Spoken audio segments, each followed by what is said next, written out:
A first-of-its-kind honorary street sign is up in Middletown now. The avenue pays tribute to an enslaved man who worked and lived in the city. NBC Connecticut's Rapallo has his story in this week's Connecticut in Color. I hope they see the sign and they say, "Who is that?" That new street sign is in honor of Prince Mortimer and his history. It's certainly a story of perseverance, something that I hope a lot of our young people here in Middletown learn about. An artist created this picture, reimagining what Prince may have looked like when he was alive. Prince was captured and brought to Middletown, where he was enslaved by Philip Mortimer, who owned a rope-making facility. There were about 5,000 enslaved people right here in Connecticut at the time of the American Revolution, and about 200 right here in Middletown, Connecticut.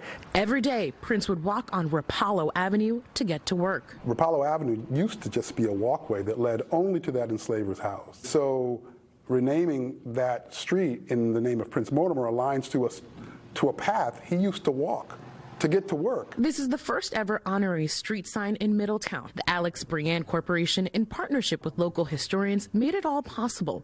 An ordinance was drafted to the Common Council and later approved. We're really proud of Prince Mortimer Avenue being the first. Alex Brienne Corporation President John Mills said he did not want Prince's life to be forgotten. At the time, there were enslaved people that were doing the hard work, and many of them left in the shadows now.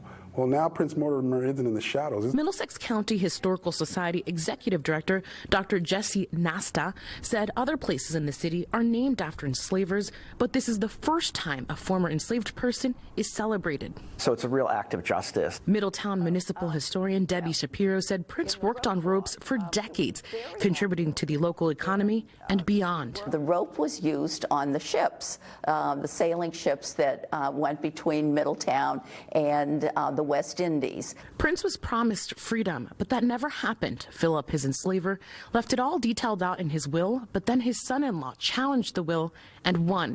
In his late 80s, Prince was accused of attempting to poison his new enslaver and was placed behind bars at Old Newgate Prison in East Granby. He later moved to a prison in Wethersfield, where he died at the age of 110. You see a person who gets some hope, and then his hope is dashed, and it's dashed again and again.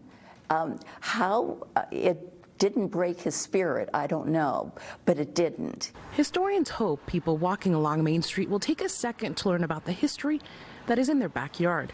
I hope they realize that history is all around us, that history is local, history is on the streets we walk, it's not just in textbooks. For Connecticut in Color, I'm Rapallo.